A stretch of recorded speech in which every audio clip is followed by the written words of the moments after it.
Welcome back to the second part of lymphatic system and immunity for Biology 142.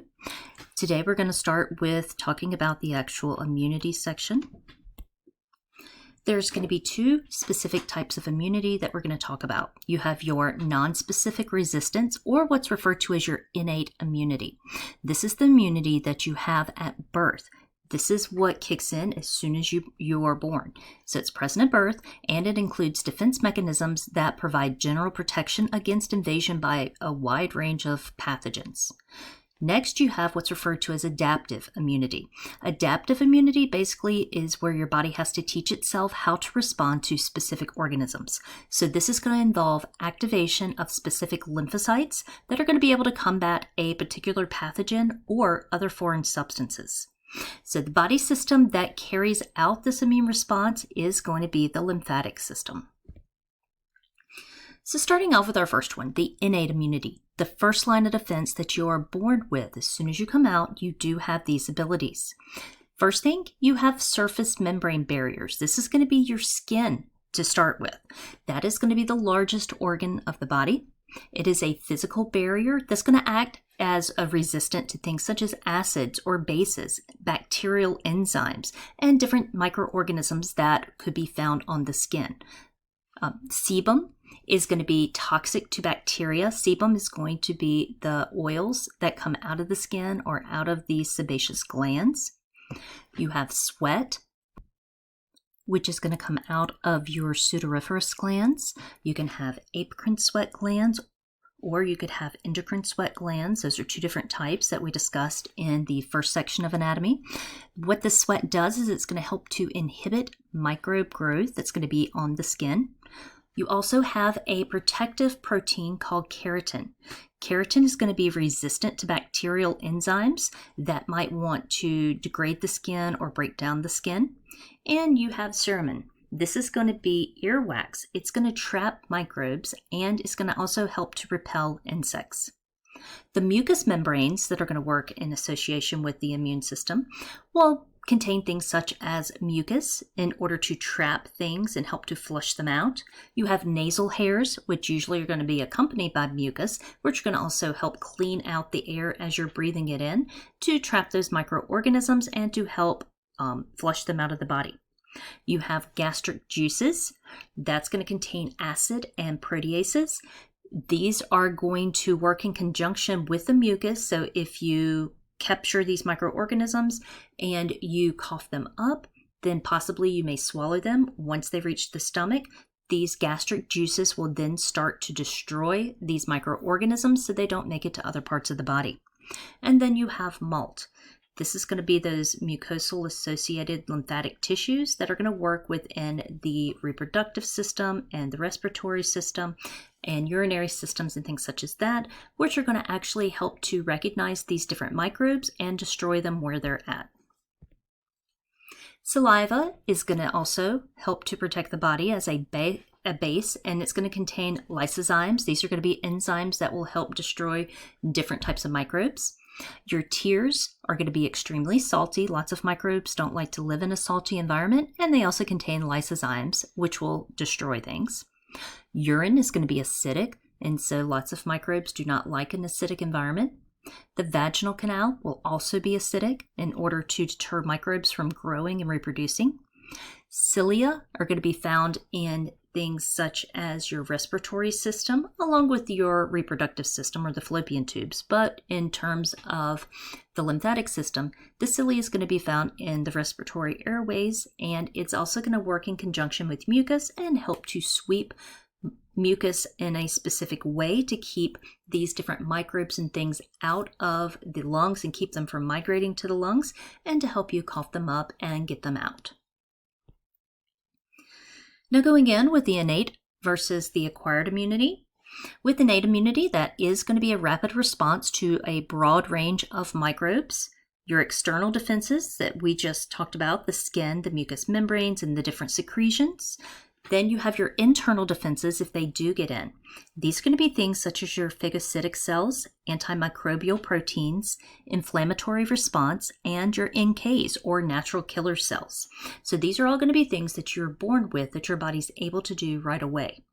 Acquired immunity is going to be a slower response. Remember, this is where your body's got to learn the microbe or learn what has gotten in and teach itself how to respond to it.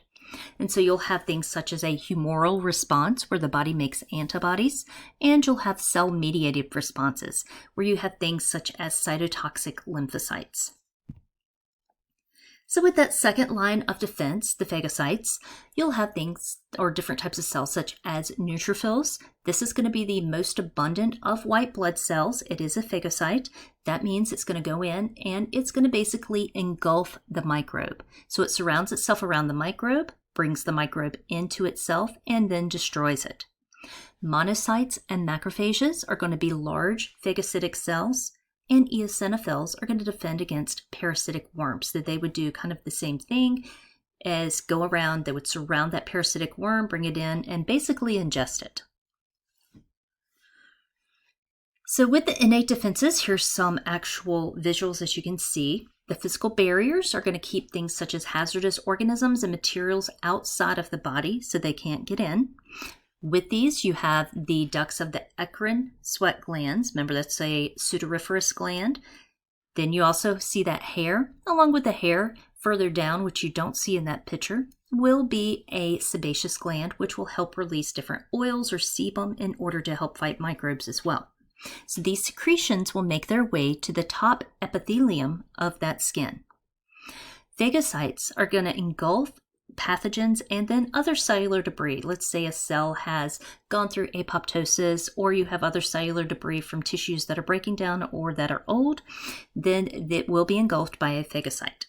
So you have different types. The fixed macrophage that you see here that you find in different tissues, the neutrophil, free macrophages, which are roaming around looking for things to engulf, eosinophils, remember those are the ones looking for parasitic worms, and then the monocyte. Now, immune surveillance is going to be taken care of by those natural killer cells. They're going to go around, and the destruction of abnormal cells, such as cancerous cells, will take place by these natural killer cells, or it could be some other type of cell, like a cell that's been infected with a virus it's looking for.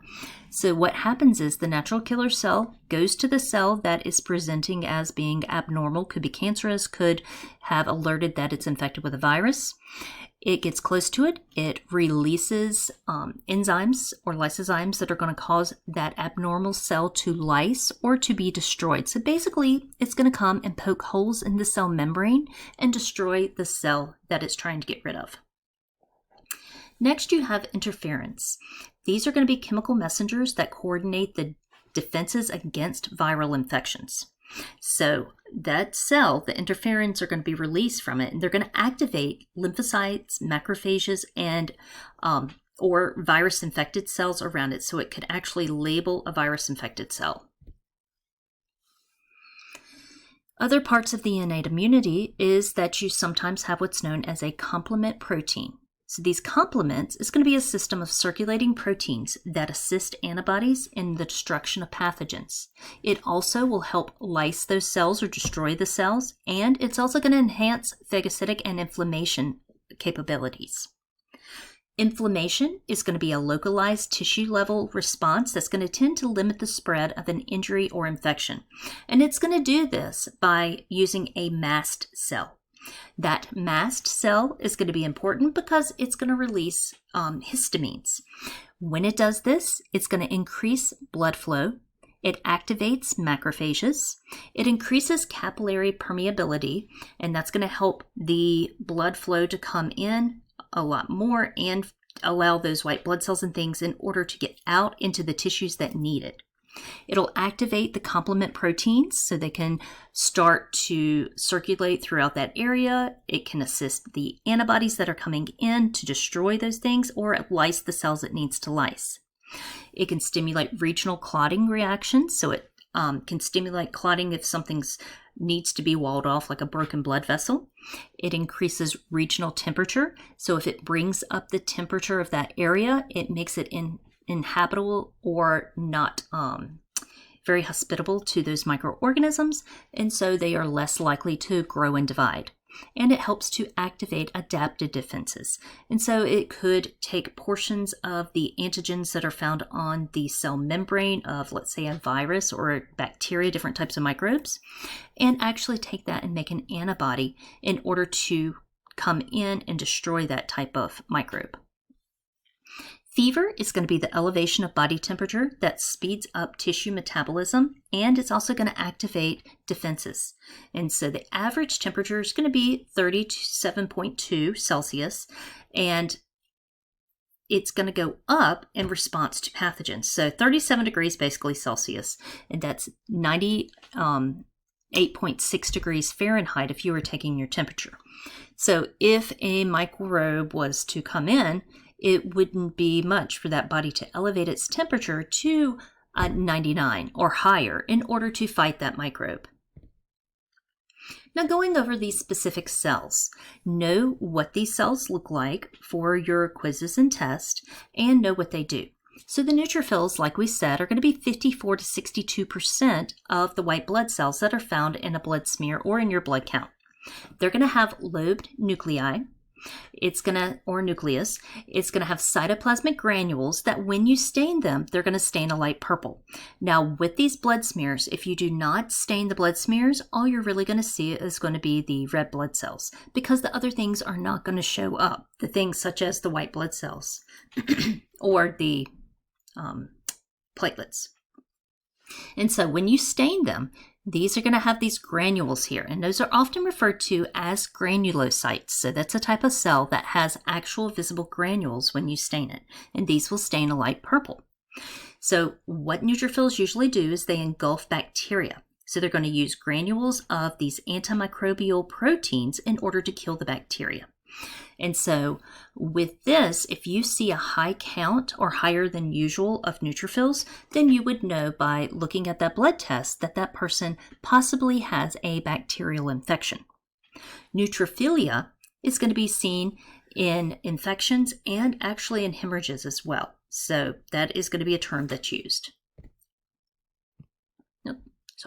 So looking at this picture here, this shows how somebody is getting pricked with a pin, and how that pin actually was not clean. It had pathogens on it, or there could have been pathogens on the outer skin. The skin wasn't clean.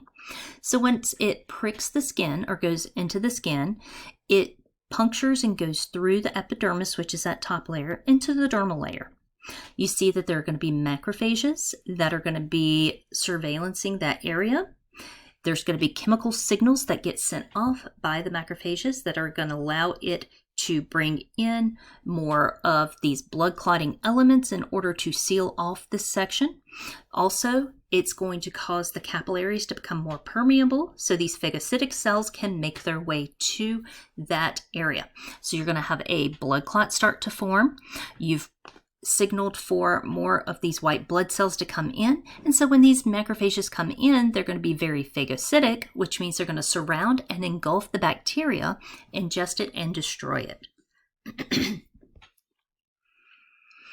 So here is a look of what actually happens when it's doing this. So you have your microbes there in purple, and then the cell membrane starts to form these feet-like extension or arm-like extensions that are going to come out and go around these microbes. When it does this, these are called pseudopodia or pseudopods. So they surround it and eventually form a vesicle, or what's known as a vacuole, around these microbes.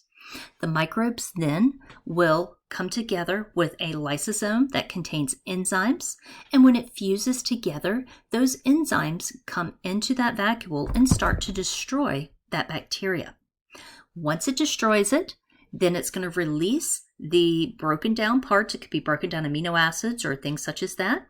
That phagolysosome, after it merged, will then push out through an exocytosis those broken down pieces and parts. The next type of cell we're going to discuss is a monocyte. This is going to be about 3 to 9% of your white blood cells. With these, they have a very distinct nucleus. It's going to be a kidney, oval, or kind of a lobe-shaped nucleus. This type of cell is important because it engulfs parasites, and it can come around and engulf cellular debris, like we just saw get pushed out from the bacteria. So this is the type of cell that's going to come around and look for that. Monocytosis is going to be seen in things like brucellosis, tuberculosis, and rickettsia. Here is a picture of a cell that is engulfing another cell that does not belong there. And so this is a very good picture, very close-up picture of the pseudopodia wrapping around that cell that doesn't belong. So how do neutrophils and macrophages kill microbes? Well, they have lysosomes, which are going to be vacuoles that contain enzymes inside of them that can help destroy them. They actually have about 50 different enzymes that they could contain. And so these vacuoles will join with the vacuoles that contain the microbes that they engulfed through phagocytosis, and they will dump these enzymes on there. Oxygen dependent killing mechanisms such as hydrogen peroxide could be one of the types of lysozymes that it makes in order to dump onto that microbe. You can have a halide anion production. You could have a low pH, or it could be very acidic inside there. So when it dumps it on there, the acid's going to actually start to destroy that microbe, and that's going to be caused by a lactic acid production that cell was able to create. The lysozyme and elastase are going to help digest cell walls, and cell walls are going to be found especially in things such as bacteria, not just in plants. And you also have what's referred to as a Lactoferrin. This is going to bind with iron and inhibits microbe growth. The next type of cell is going to be the eosinophil. You have about 1 to 3% of these in a blood sample. They have cytoplasmic granules as well, and these are going to stain red. These are going to be important in killing parasitic worms. Now, this is another very distinct nucleus that you can see here. Lots of students I've had have referred to it as almost looking like a dumbbell or like two balls connected with a string in the center. What this is going to do is it's going to lock onto parasites, and it's going to dump its lysosomal products onto the parasite. So it starts to digest and eat away and kill that parasite that it's dumping its lysozymes on. Eosinophilia is going to occur when you have a heavy worm infestation. Third type of immune response is going to be your immune surveillance. And this is done by your natural killer cells, or your NKs. So they're going to go out and they're going to attack different types of cells.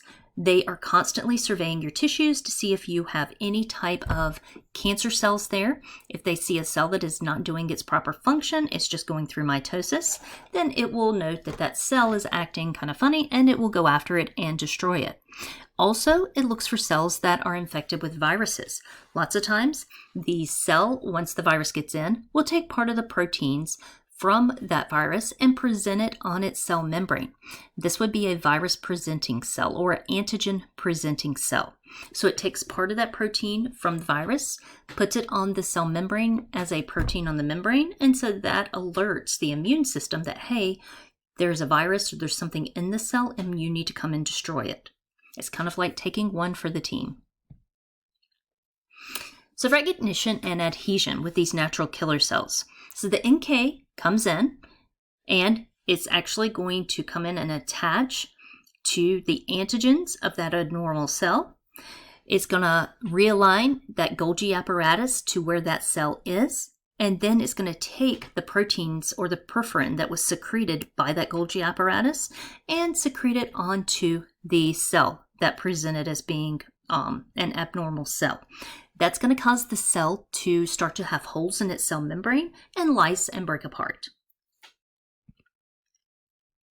Interferons are going to be small proteins that are released by activated lymphocytes, macrophages, and tissue cells infected with viruses. So you have three different types here. You have interferon alpha, or A, that's going to be produced by cells infected with viruses. It attracts and stimulates these natural killers and enhances resistance to viral infection.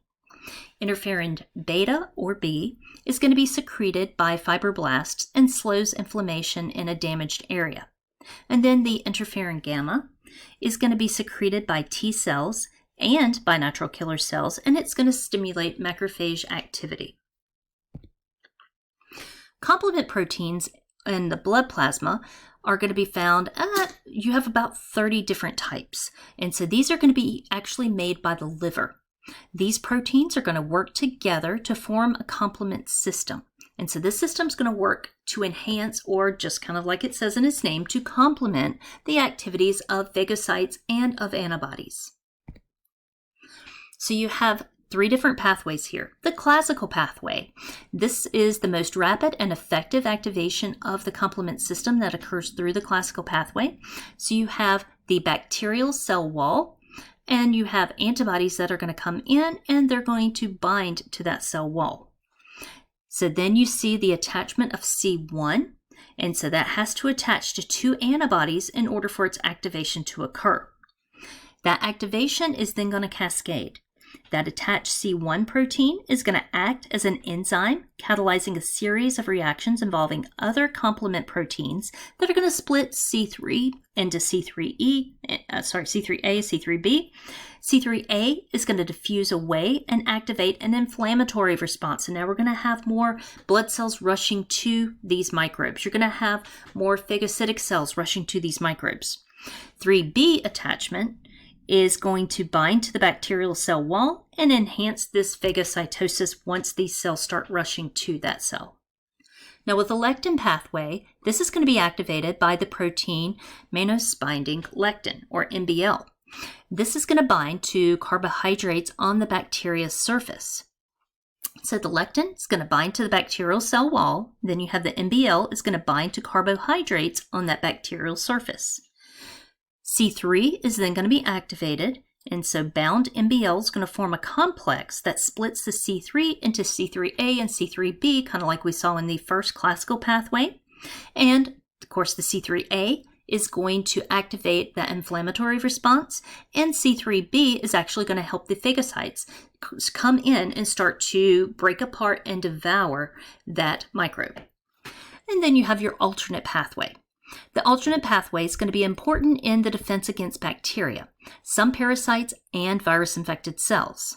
And so the complement proteins are going to interact in the plasma. That's the liquid portion of blood.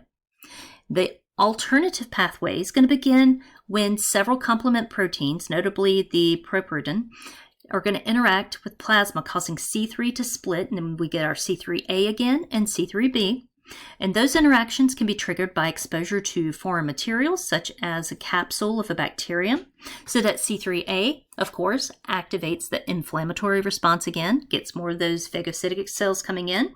And C3B is going to help those phagocytic cells engulf and destroy these microbes.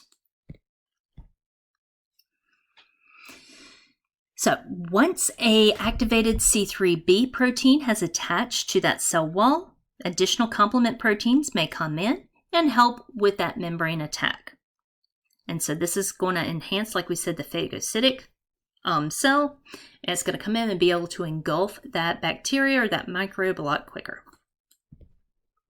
Inflammation is going to be an important part of getting rid of microbes and things that don't belong. There's going to be 4 characteristic signs and symptoms of inflammation that you do need to know. It'll be redness, pain, heat, and swelling. This can occur in 3 stages. You have vasodilation and increased permeability of blood vessels, and this is going to be caused by things such as histamines, prostaglandins, and leukotrienes that are going to actually cause these blood vessels to open up and to allow more blood to flow to these areas. The movement of phagocytes to the site of injury and tissue repair. It's going to be affected in the area that's going to be walled off by fibroblasts. So it takes fibroblast and it walls off where the infection is. And then it's going to dump all of these different things there. It's going to cause it to heat up. And it's going to help prevent that spread of microbes from getting around the body to other parts. And so here we have our tissue damage again. You're going to have a chemical change in that interstitial fluid. That's going to activate the mast cells. Mast cells are going to be important because mast cells are going to release histamine and heparin from the cells. And so those are the things that are going to cause inflammation and dilation of the cells or the blood vessels. So here we see redness, swelling, and heat, as well as pain coming in. Your blood vessels are dilated, so this is going to allow more of the white blood cells, and it's going to allow for clotting formation to come in and temporarily clot this area off. Phagocytic attraction is going to start coming over to this area. It's going to release cytokines. They are going to help to remove debris by neutrophils and macrophages that are stimulated by the fibroblasts, and fibroblasts, remember, walling off that area, and activation of specific defenses. So altogether, with all of these things going on at one time, you, in the long run, end up with tissue repair and new tissue formation. Abscess formation is often referred to as either you can talk about it with teeth or you can talk about it with skin. So with skin, it would be a boil. That's going to be your skin abscess, usually due to an ingrown hair lots of times, or clogged oil glands. Here, you're going to see a caries. That's going to be a cavity. As it evolves, it will go into the pulp and it will cause pulp inflammation. Now, as the inflammation of microbes gets into the blood system and bloodstream and travels through that tissue, towards the bottom of that tooth or the root of the tooth, you're going to end up with an abscess. It's very, very painful. Okay, next thing that we're going to see with infections is going to be a fever. Fever is going to be abnormally high body temperature, greater than 37.2 degrees Celsius or 99. Lots of times what they refer to as a fever or a low-grade fever is 100.4. So if you say I have a fever of 99, well, that is an elevated temperature, but that is not technically considered to be a fever. So this is going to be induced by pyrogens. So pyrogens are going to be secreted by leukocytes and macrophages, and that is going to be a type of chemical that is going to go to the hypothalamus that's going to tell the body to turn up the temperature in order to fight these microbes. So you need to know what causes a fever. It's going to be the pyrogens that are being secreted. In order for this to happen, or what these do, they're going to make the liver and spleen sequester iron and zinc, and this is going to help to increase that repair process as well. The phagocytic cells are going to attack with greater vigor with a higher temperature, and it's going to allow them to go after these microbes a lot more aggressively.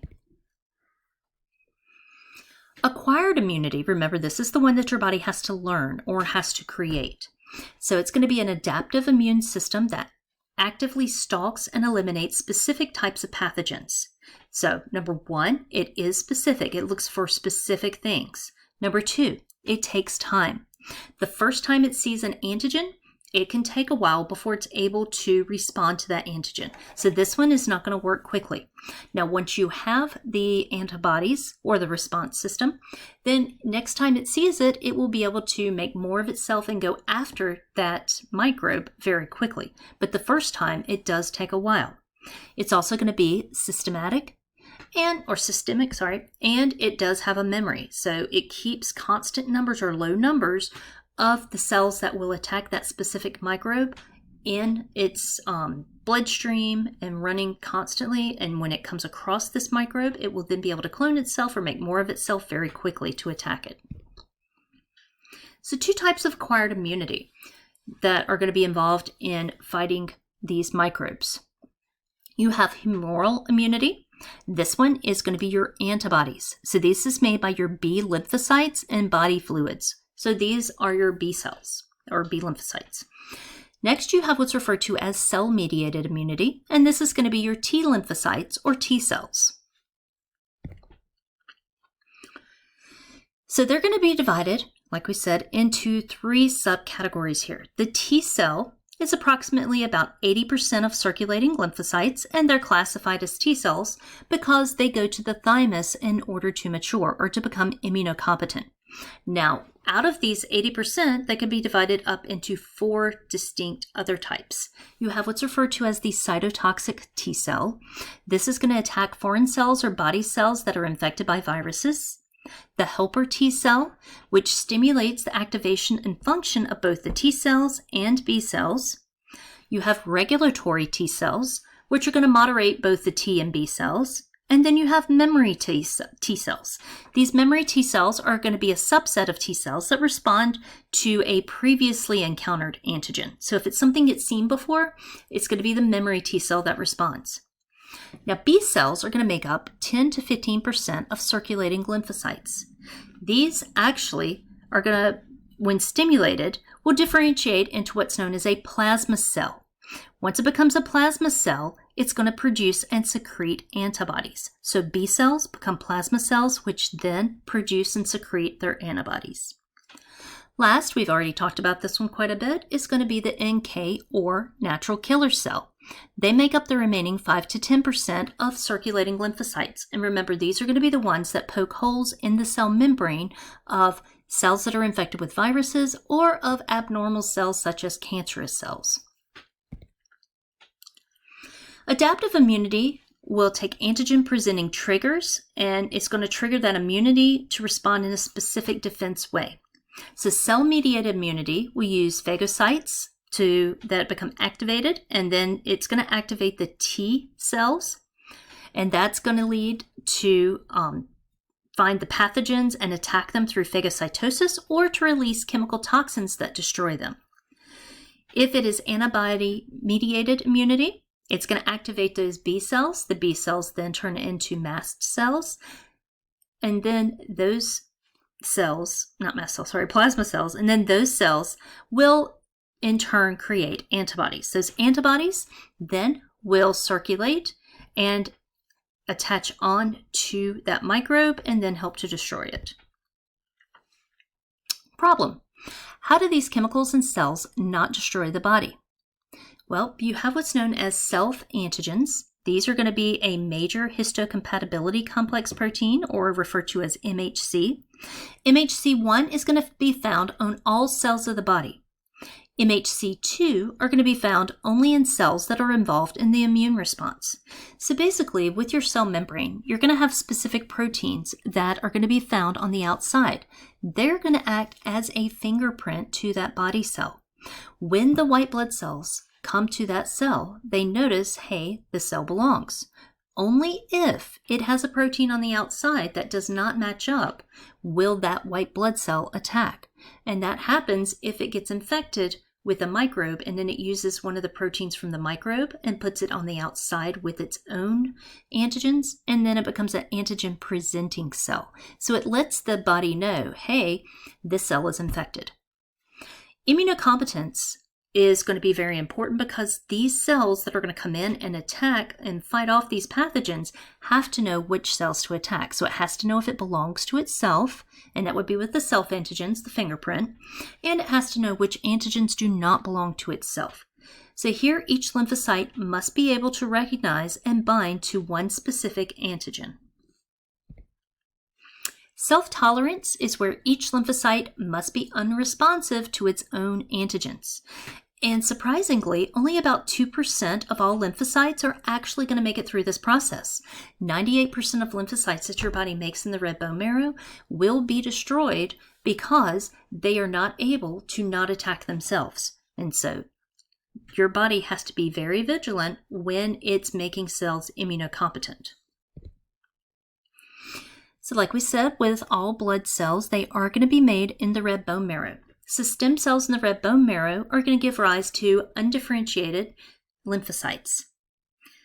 And so those lymphocytes will then travel to the thymus. And some of those will become what's known as T cells. Then some of the undifferentiated lymphocytes are going to be processed and then go to the bone marrow parts, and those are going to become your B cells. So the ones that are going to mature in the bone marrow are B cells, and the ones that mature at the thymus are T cells. And so both the T and B cells are then going to be transported through the blood to the lymphatic organs, such as the lymph nodes, lymphatic ducts, and to the spleen. So cell-mediated immunity with the T cells, you have first your helper T cells, which we've talked a little bit about. These, an antigen is recognized and bound to. A small number of T cells can proliferate or differentiate into a clone of effector cells, so it can make clones of itself, and the antigen will be eliminated. Once activated helper T cells will stimulate those B cells, and then those B cells, remember, produce the antibodies. Cytotoxic T cells will continually monitor the body's cells, and they recognize and eliminate tumor cells and virus-infected cells by releasing proteins and cut holes and destroy that cell by other means. And so here's some visuals of what's going on.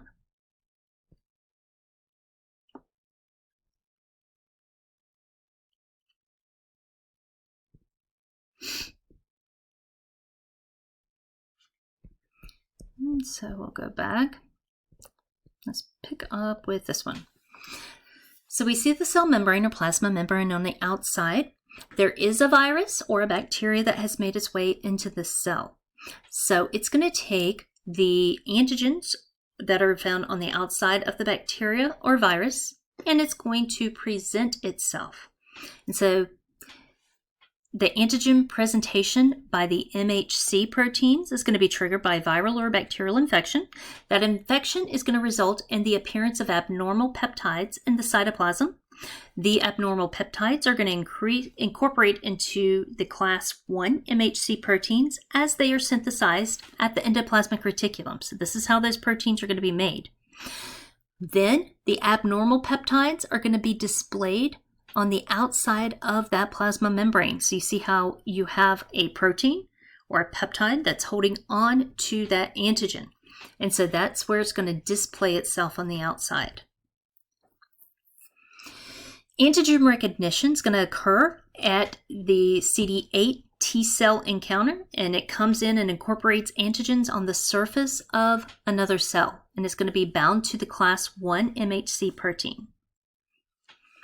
Then antigen recognition and co-stimulation is going to result in the co-stimulation results in that T cell activation, and then the cell division produce the TC cells and memory TC cells. So here they're going to come in, and they're actually going to then start to lyse and destroy that cell that was infected.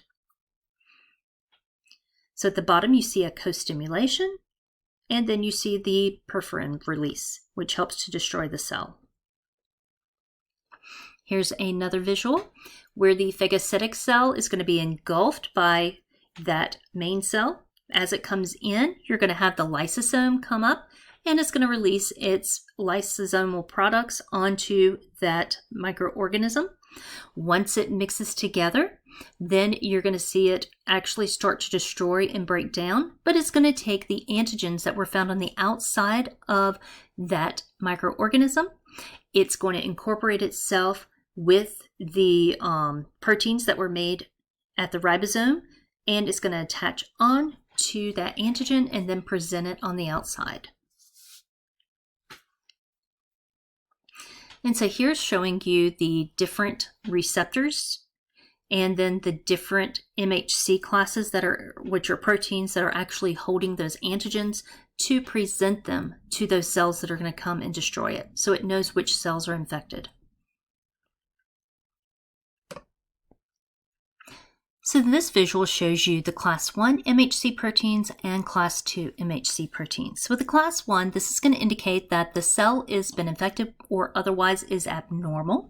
And so it could be some type of cell that's infected with a virus, a microbe, or it could be cancerous. And so if the cytotoxic T cells come in, they're going to attack and destroy the infected and abnormal cells and display that antigen. The memory TC cell is going to await the reappearance of this antigen, and then the regulatory T cells will control or moderate the immune response by the T and B cells. Now, with the antigen class 2 type of MHC protein, it's going to indicate the presence of pathogens, toxins, or foreign proteins within the body. It's going to use a CD4 T cell. And so that, in turn, is going to activate the helper T cell, which will stimulate the immune response by T and B cells, or it could stimulate the memory TH cell, which awaits the reappearance of antigens. Now with the cytokine storm, so cytokines are going to be any number of substances such as interferons, interleukins, or growth factors, which can be secreted in certain cells of the immune system, and they have effects on other cells. So these are going to be kind of like chemical signals that can go to other cells. These are going to help to activate the immune system. But if you have what's known as a cytokine storm, that's going to be a severe reaction, and that's going to be where the body releases too many cytokines into the blood too quickly, and they're going to play, like we said, an important role in normal immune responses, but if you have a large amount of them released at one time, it can be very, very harmful to the body.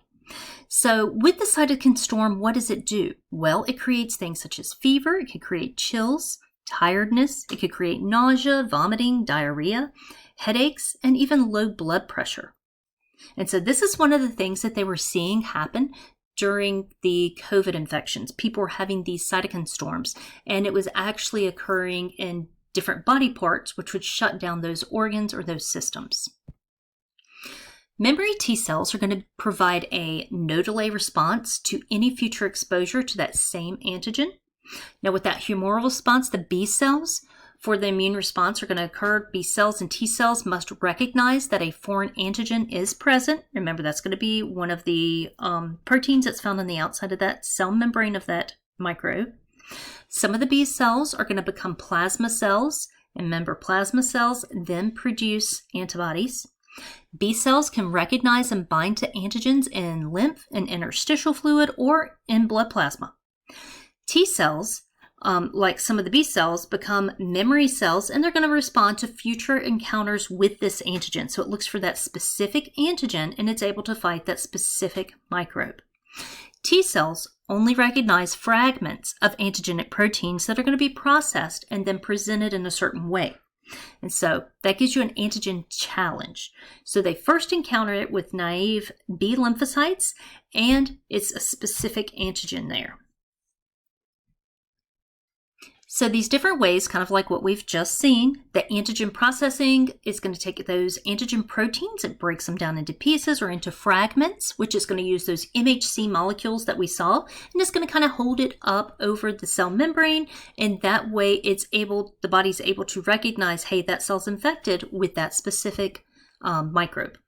Now here, this shows the different antigens. You have your MHCs there, and it shows how they can present them to the lymphocytes.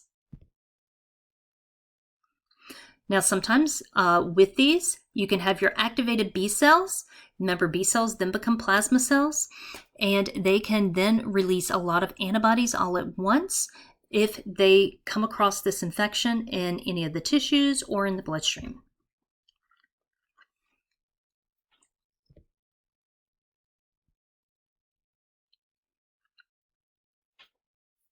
And so this shows you how antibodies over time are made. So first antibodies can come in usually right at around a week, and then they'll dip lower. And then you have antibodies Bs that'll come in later on, about a month afterwards. And this shows you your primary response versus your secondary response. And then the different types of cells that become active and how their numbers go up with an infection. So active and passive humoral immunity. Your active is going to be naturally acquired. It's an actual infection, or it could be artificially acquired, which would be things such as vaccines, a vaccine or a gene gun, or edible vaccines that they have now. Passive immunity will be natural antibodies that are found in things such as breast milk, or it could be artificial, such as with a serum that they're able to put into someone's body, or an antivenom or antitoxins. Now with these, this did become very popular during COVID. They had people who would come in who had COVID who would donate their blood, their plasma, and so they would make a serum out of this, and then they would inject that into people who were suffering or having really bad cases of COVID in order to get their immune system up to help boost the immune system. Antibodies are also called immunoglobulins. These are secreted, like we said, by plasma cells. So you have a B cell, it becomes activated, turns into a plasma cell, and then secretes the antibody. They are made to bind to specific antigens. They consist of 4 looping polypeptide chains that are linked by disulfide bonds. And so with an antibody, they're all going to have basic main structures. You're going to have 2 heavy chains and 2 light chains. They also have this basic shape that you see here, which is part of its structure. And so with the heavy chain, that's going to be the constant regions that you're going to see. And then the variable regions in red are going to be the ones that change and are going to be specific to the antigen that it's looking for. So how do they work? Well, they can cause agglutination. This will cause cells to stick together. Precipitation, where cells are going to release different precipitates. It could cause neutralization of antigens. It could cause the activation of complement, which can produce opsonization, chemotaxis, inflammation, or lysis of target cells of antigens. And so here you can see some of those going on. So with the first one, we have viral neutralization. It's basically going to block the binding to a host, and opsonization increases the phagocytosis. You have agglutination. That's where it's going to cause it to stick together and clump together. You have the precipitation of soluble antigens. And then you have activation of the complementary system of pore formation. With the first 3, you see that it enhances the phagocytosis. So the macrophage is going to be able to come along and engulf these microbes. And with the 4th one, you're going to see lysis, or the breakup of that actual cell. Okay, so with our antibodies, we're going to have different classes. We have what's referred to as MAG antibody classes. Now with these, you have the IgG, or the main G one. That's going to be the largest and most diverse class of antibodies. It's going to account for about 80%. They're responsible for resistance against many viruses, bacteria, and bacterial toxins. These antibodies can cross the placenta, and so the maternal G antibody classes is going to be able to provide passive immunity to the fetus during embryonic development. However, the anti-Rh antibody produced by the Rh negative mother can also come across, and this is going to cause your hemolytic disease of a newborn that we discussed with the blood. If you have antibody class E, this is going to attach as an individual molecule to the exposed surface of basophils and mast cells. When a suitable antigen is going to be bound to the E molecule, this cell is going to be stimulated to release histamine and other chemicals which will accelerate inflammation in the intermediate area. So immunoglobulin E is also going to be important in allergic responses. Immunoglobulin D is going to be an individual molecule on the surface of B cells where it can bind to antigens in the extracellular fluid. This binding can play a role in sensitization of the B cells that are involved. Next, we have immunoglobulin M. That's going to be the first class of antibodies secreted after an antigen is encountered. This is going to decline as a production of immunoglobulin Gs are going to be accelerated. Although plasma cells secrete the M molecules, they're going to circulate a 5 antibody starburst, and that's the picture that you see above. And you have anti-A and anti-B antibodies that are responsible for agglutination of incompatible blood. So this is the one that's going to be secreted if you're given the wrong blood during a blood transfusion. It can also attack bacteria. And then the next one, or the last one we're looking at, is immunoglobulin A. That's going to be found primarily in glandular secretions such as mucus, tears, saliva, and semen. These antibodies will attack pathogen defenses that they gain access to through internal tissues. Immunoglobulin A antibodies are going to circulate in blood in an individual as molecules in pairs. So epithelial cells will absorb them from the blood and attach a secondary piece to it, which confers solubility before secreting immunoglobulin A molecules into the epithelial surface. So you see that secretory piece up top. All right, so when you're exposed to something, you have an allergen fragment, for example. Now, allergens are going to be the body's overreaction to something that should not hurt it. So the allergen fragment comes in. The macrophage is then going to take that fragment. It activates a T cell. Then the B cells are going to come in and become activated. They form plasma cells, and then you have your immunoglobulin E antibodies. Subsequent exposures, You're going to have massive stimulation of mast cells and basophils. These are going to release lots of histamine, leukotrienes, and other chemicals, your cytokines, that can cause pain and inflammation in an area. It will cause capillary dilation, increase capillary permeability, airway constriction, mucus secretions, pain, and itching. So these are the ones that basically make you miserable during allergy season. You become snotty, your eyes water, and you end up with headaches, you end up with throbbing pains, things such as that. Monoclonal antibodies can be used as a diagnostic tool. You can use it to detect HIV or in HCG tests, which are basically pregnancy test kits. They can be used to treat things such as blood typing or targeting cancer cells. And so we see how it's used in blood typing. It will cause a agglutination or clumping with a blood type. So if it clumps, then it is that type. If it remains smooth, it is not that type. So the top one's AB. Notice that you have clumping in both or agglutination in both. The second one, notice how it's smooth in A, but it agglutinates or clumps with B, so that is type B. The third one, of course, is type A, and then you see no agglutination at all on the bottom, and so that would be type O. And so here's just another visual that kind of goes through everything that we've just discussed, if you want to look back over that. As always, aging is going to result in increased susceptibility to infections and malignancies. It will increase the production of autoantibodies. It decreases the response to vaccines, and you have a decreased immune system function. Homeostatic imbalances, or things such as allergies, will occur when a person is going to be, like we said, overly reactive to a substance that's usually well tolerated by most others. Now, these are becoming more severe, and we're having more allergies as time progresses than we used to have. When an allergic reaction occurs, so does tissue damage in that area. So there's going to be 4 types of hypersensitivities, and you could have what's known as type 1 through type 4.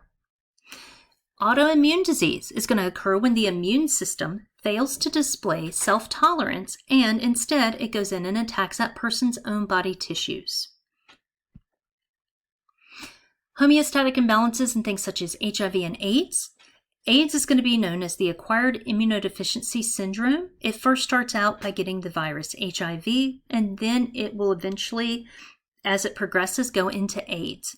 So it's going to be a condition where a person's experience is an assortment of infection due to the progressive destruction of that person's immune system cells. And so this is going to end us for our immune system, and I will see you back here with our next section.